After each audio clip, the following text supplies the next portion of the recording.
Hello mga kasinggel. So ayan. Ang ating pag-uusapan ngayon is about sa filing. So tapos na po ako mag-filing.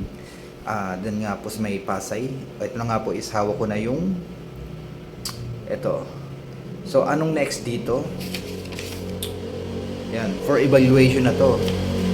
So may yung time na na-receive ko to, merong araw na kung kailan ako babalik for evaluation. Lahat ng mga dala kong ebidensya doon, ano pala yun Annex A, B, C, D, E, F, G, H, I. Ganun yun ganun eh. Hindi siya 1, 2, 3. For example, Annex A, yung isang katibayan mo, at yung isang ipapakita mo, ganun. Kada may ipapakita ka, Annex A, Annex B, ganun. So pagdating ko dun guys, ganito pala mag-ayos niyan yung filing, no? Pagdating mo dun sa munisipyo, yung filing na yan, grabe, 13, di ba? 13, Annex A, B, C, D, E, F, A, B, C, D, E, F, G, H, I. Ayan, 9 yan, 9. Yung 9 na yan, isang set yan. Ipapaserox mo yan guys. Tapos yung isang set na yan, di ba isang set yan? Gagawa ka ng 7 niyan. 1, 2, 3, 7. Xerox na naman. Ganun siya katindi, guys. Nagulat nga ako dun mga kasinggel. Mayat may ang Xerox ko. Yun nga may problema na nga tayo sa financing eh. Magkano yung Xerox? May 150, 200, long, short. Papaprint mo pa yan. So, i-times yun na lang kung magkano nagastos. Print. Basta na total is 200 o 400. Xerox pa lang yun ha. Kasi kailangan mong ipasa yun, yung ipapasa na yung yung mga katibayan natin eh. So ganun pala siya katrabaho itong BP22. Hawak ko na ito. BP22 yun. So yun nga, pagbalik ko doon, ang niyan, next filing na siya. Na-filing ko na nga eh. Evaluation pa pala yun.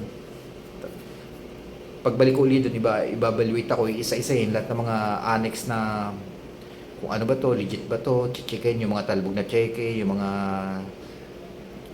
bakit nag-close yun, i-check yun, isa-isahin yun. Tapos parang pagkaalam po yung next meeting is ito nga yung tao naman, kung ano ba siya, anong i-explain niya dun sa mga dala na meron ako na against sa kanya. So ayun pala yung process yun. So yun lang guys, ganun lang pala mag-process ng pag magpa-filing ka sa isang katutak na Xerox. So yun, at least may idea na tayo no. Alam na natin. May idea na tayo kasi alam natin sa sunod, ako mahilig kasi ako sa mga mga profit sharing na yan. So so sa challenging siya challenging eh. Mula sa barangay, mula sa parang lahat bago sa akin habang pinagdadaanan ko, pagkuha ng CFA, pag-send ng demand letter, halos lahat bago sa akin eh. Ano bang meron? Pagdating ko sa Pasay, lakarin yung mga pag-filing. Ayun. Basta ganun, parang dami ko rin natutunan.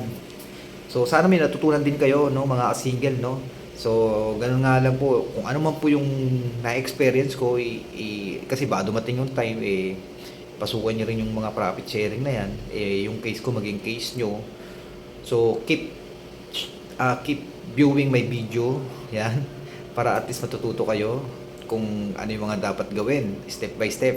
Ang tawag doon is legal way So ayun lang muna mga single, and then bukas pahinga.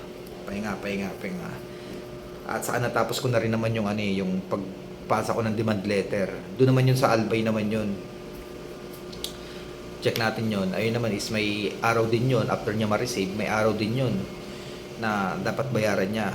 Sa may Albay naman yun. Pero may mga pattern naman yun. But sa ngayon is happy kasi is tapos na yung filing and then waiting na lang ng evaluation.